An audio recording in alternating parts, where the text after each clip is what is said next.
दिल्ली शहर में सुमन नाम की एक लड़की अपने पति और सास ससुर के साथ रहती थी। सुमन पेशे से एक नर्स थी। उसकी शादी को 10 साल हो चुके थे, लेकिन उनकी कोई औलाद नहीं थी। इस वजह से सुमन थोड़ा उदास रहने लगी थी।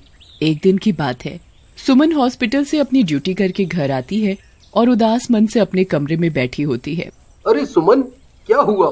तुम आज फिर उदास बैठी हो? अजी, अब तो 10 साल हो गए, लेकिन हमें अभी भी बच्चे का सुख नहीं मिला। अरे सुमन, तुम फिक्र मत करो, सब कुछ भगवान पर छोड़ दो। चलो, अब बहुत रात हो गई है, तुम्हें सुबह हॉस्पिटल ड्यूटी पर भी जाना है। फिर कुछ दिन ऐसे ही बीत जाते हैं और अजी सुनिए, देखिए मेरा प्रेगनेंसी टेस्ट पॉजिटिव आया है।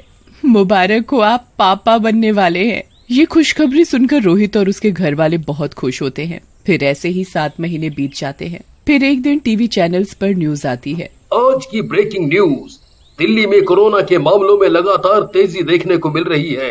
डॉक्टर्स का कहना है यह कोरोना की सेकंड वेव हो सकती है। अरे नहीं, ये कोरोना के मामले तो दिन पे दिन बढ़ते जा रहे हैं। सुमन, तुम 7 महीने प्रेग्नेंट हो। तुम्हारा हॉस्पिटल में यूं नर्स की जॉब करना अब खतरे से खाली नहीं है। तुम कल से नौकरी पर नहीं जा रही हो। हाँ, पर रोहित, ये मेरी जॉब है, मैं अपने फर्ज से पीछे नहीं हट सकती। लेकिन पति और सास ससुर के दबाव के कारण सुमन नर्स की जॉब कुछ दिनों की छुट्टी ले लेती है। वहीं कुछ ही दिनों में कोरोना के मामलों में बेतहाशा बढ़ोतरी देखने को मिलती है। आज की सबसे बड़ी खबर, देश भर में कोरोना के मामलों ने सारे रिकॉर्ड तोड़ दिए हैं। पिछले 24 घंटों में 4 लाख से ज्यादा कोरोना के मामले देखे गए हैं। लोगों को हॉस्पिटल में बेड नहीं मिल रहे। कोरोना के इतने ज्यादा केस है कि डॉक्टर और नर्सेस की कमी पड़ गई है। ये न्यूज देखकर सुमन का दिल बैठ जाता है। रोहित, मुझे अभी हॉस्पिटल जाना होगा, वहाँ लोगों को मेरी बहुत जरूरत है। मैं इस समय अपने फर्ज से पीछे नहीं हट सकती। लेकिन सुमन, तुम 7 महीने प्रेग्नेंट हो। तुम्हारी इम्यूनिटी वैसे ही कमजोर है। इस वायरस से तुम्हें खतरा हो सकता है। नहीं नहीं, तुम कहीं नहीं जा रही हो। हाँ, रोहित सही कह रहा है। वैसे भी इस बच्चे के लिए हमने 10 साल इंतजार किया है। तुम कहीं नहीं जा सकती। चलो, ये न्यूज देखना बंद करो और चुपचाप अपने कमरे में जाओ। वैसे भी रात बहुत हो गई है। फिर इतना बोलकर सब सोने चले जाते हैं, लेकिन सुमन को नींद नहीं आती। वो रात भर मोबाइल पर न्यूज देखती रहती है कि किस तरह से लोग हॉस्पिटल में अपने परिजनों के साथ ऑक्सीजन की कमी के कारण इधर उधर भटक रहे हैं। अरे नहीं, मैं इस तरह घर बैठकर ये सब नहीं देख सकती। मुझे अभी जाना होगा। रोहित पास में ही सो रहा होता है। सुमन चुपके से उठती है और अपने नर्स के कपड़े पहनकर तैयार हो जाती है और चुपके से अपनी स्कूटी की चाबी उठाती है और दबे पांव घर से हॉस्पिटल के लिए निकल जाती है।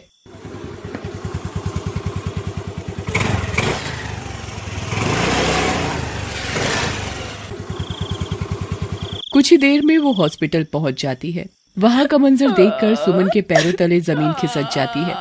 हॉस्पिटल के बाहर लोग ऑक्सीजन न मिलने की वजह से तड़प रहे होते हैं। तभी एक औरत सुमन के पास आती है।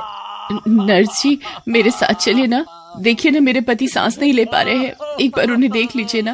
तभी एक बूढ़ा आदमी वहाँ आता है और सुमन से कहता है, डॉक्टर साहब, एक बार मेरे बेटे को देख लीजिए। वो सांस नहीं ले पा रहा। मुझे अस्पताल में एक बेड दिलवा दीजिए ना, एक बेड दिलवा दीजिए। लोगों की ऐसी हालत देखकर सुमन की रूह कांप जाती है। हे भगवान, ये सब क्या हो रहा है? मैं इनकी मदद कैसे करूं? तभी सुमन एक एक करके सब मरीजों को देखने लगती है। अरे नहीं, इन्हें तो ऑक्सीजन की सख्त जरूरत है। मैडम, आप कुछ कीजिए ना, ये सिक्योरिटी गार्ड हमें अंदर नहीं जाने दे रहा है। आप मेरे पति को अस्पताल में भर्ती करवा दीजिए ना। आप लोग यहीं रुकिए, मैं अभी अंदर देख कर आती हूँ। फिर सुमन हॉस्पिटल के अंदर जाती है तो वहाँ का नजारा देखकर वो डर जाती है। एक बेड पर 2-2 मरीज पड़े होते हैं। कोई भी बेड खाली नहीं होता।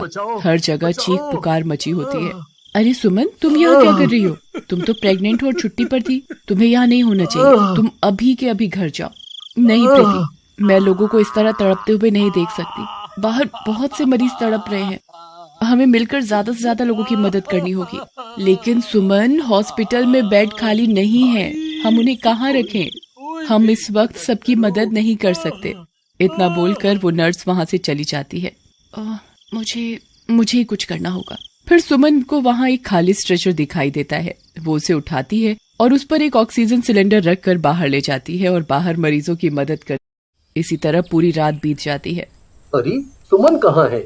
फिर रोहित सुमन को पूरे घर में ढूंढता है, लेकिन सुमन कहीं नहीं मिलती। तभी रोहित को पता चलता है कि सुमन हॉस्पिटल में ड्यूटी कर रही है। मुझे तो पहले ही पता था ये महारानी किसी की नहीं सुनने वाली। मना करने के बाद भी हॉस्पिटल चली गई है। नहीं माँ, इस वक्त हमारा देश बहुत बड़ी आपदा से जूझ रहा है। हॉस्पिटल में वैसे भी स्टाफ की कमी है।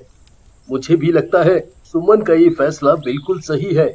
हमें उसका साथ देना चाहिए। फिर सुमन इस तरह रोज हॉस्पिटल जाने लगी और हॉस्पिटल के आंगन में मरीजों की सेवा करने लगी। सब मरीज सुमन को दुआएं देते। सब कुछ सही चल रहा था। फिर वही हुआ जिस बात का डर था। एक दिन सुमन की तबीयत अचानक खराब हो गई। उसे तेज बुखार और खांसी होने लगी। अरे नहीं सुमन, तुम ठीक नहीं लग रही। फिर शाम को सुमन का कोविड टेस्ट भी पॉजिटिव आ गया। हे भगवान, वही हुआ जिस बात का डर था। मैंने तो पहले ही कहा था इसे ड्यूटी पर मत जाने दो, लेकिन तुम दोनों मियाँ बीवी ने मेरी एक नहीं सुनी। हे भगवान, अब क्या होगा? फिर उसी दिन रात को सुमन को सांस लेने में बहुत तकलीफ होने लगती है। अजी सुनिए, मुझे सांस लेने में बहुत परेशानी हो रही है। सुमन, मुझे लगता है तुम्हें इसी वक्त हॉस्पिटल लेकर जाना होगा। फिर रोहित सुमन को अपनी गाड़ी में बिठाकर नजदीक के हॉस्पिटल की तरफ निकल जाता है और कुछ ही देर में हॉस्पिटल पहुंच जाता है। लेकिन वहां पहुंचकर उसकी आंखें फटी की फटी रह जाती हैं। वहां बहुत से मरीज हॉस्पिटल के बाहर ही तड़प रहे होते हैं। फिर रोहित सिक्योरिटी गार्ड से पता करता है तो उसे पता चलता है कि कोई भी बेड खाली नहीं है। फिर वो वापस गाड़ी की तरफ दौड़ता है। अरे नहीं सुमन, हमें किसी और हॉस्पिटल में जाना होगा। यहाँ तो कोई भी बेड खाली नहीं है। इस तरह रात भर कई हॉस्पिटल के चक्कर लगाता है, लेकिन उसे कहीं भी कोई बेड नहीं मिलता। सुमन, अब तो एक ही रास्ता है, हमें तुम्हारे हॉस्पिटल जाना होगा। तुम तो वहाँ एक नर्स हो, तुम्हें तो बेड आसानी से मिल जाएगा। फिर यही सोचकर रोहित गाड़ी को तेजी से भगाकर सुमन के हॉस्पिटल पहुँच जाता है और भागकर सीधा गार्ड के पास जाता है। अरे सर, यहाँ नर्स का काम करती है, उसे ऑक्सीजन की बहुत जरूरत है। नहीं भाई साहब, हॉस्पिटल में एक भी बेड खाली नहीं है। अगर बेड खाली होता तो ये सब मरीज यहाँ बाहर क्यों पड़े होते?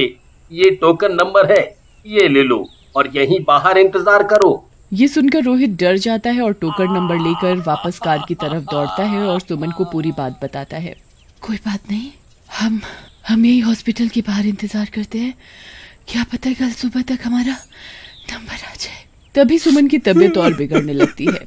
रोहित जोर जोर से रोना शुरू कर देता है। रोहित के रोने की वजह से सभी मरीजों का ध्यान सुमन की तरफ जाता है और कुछ मरीज सुमन को पहचान जाते हैं। अरे ये तो नर्स मैडम हैं, जो इतने दिनों से हमारी देखभाल कर रही थी। सही कहते हो भाई, अगर ये ना होती तो आज मैं जिंदा ना होता। सुमन के लिए लोगों का इतना प्यार देखकर रोहित हैरान रह जाता है। तभी सुमन की सांसें फूलने लगती हैं। उसे ऑक्सीजन सिलेंडर की जरूरत होती है। रोहित गार्ड के पास ऑक्सीजन सिलेंडर मांगने जाता है। अरे भाई, हॉस्पिटल में एक भी ऑक्सीजन सिलेंडर नहीं है। ये सब लोग 20-20 हजार रुपयों का सिलेंडर लेकर बैठे हुए हैं यहाँ। तुम भी पता कर लो, अगर तुम्हें कहीं से मिल जाए तो। हे भगवान, अब मैं ऑक्सीजन कहाँ से लाऊं? वही सुमन की हालत बहुत बिगड़ जाती है। रोहित भागता हुआ सुमन की ओर जाता है। सुमन तुम ठीक तो हो ना? सुमन, हॉस्पिटल में ऑक्सीजन सिलेंडर नहीं है, अब मैं क्या करूं? अरे भाई साहब, आप घबराइए नहीं, आप कुछ देर मेरा ऑक्सीजन यूज कर लीजिए। आज मैं नर्स मैडम की वजह से ही जिंदा हूँ। फिर रोहित उस मरीज की ऑक्सीजन सुमन को लगाता है और कुछ ही देर में सुमन की हालत में सुधार होता है और इस तरह रात बीत जाती है। फिर सुबह होने पर सब मरीजों के कहने पर सुमन को हॉस्पिटल में पहले बेड मिल जाता है। रोहित जी, अच्छा हुआ जो आप सुमन को समय रहते यहाँ ले आए। हमें अभी इनकी डिलीवरी करवानी होगी, नहीं तो बच्चे की जान को खतरा हो सकता है। फिर डॉक्टर सुमन को ऑपरेशन थिएटर में लेकर जाते हैं और कुछ ही देर में ऑपरेशन थिएटर से एक बच्चे के रोने की आवाज आती है और एक नर्स बाहर आकर रोहित को बताती है, मुबारक हो, आप बाप बन गए, आपको एक प्यारी सी बेटी हुई है और हाँ, अब सुमन भी खतरे से बाहर है। ये सब सुनकर रोहित की खुशी का ठिकाना नहीं रहता। फिर रोहित बाहर जाकर सब मरीजों को शुक्रिया कहता है और सबके जल्द से जल्द ठीक होने की कामना करता है।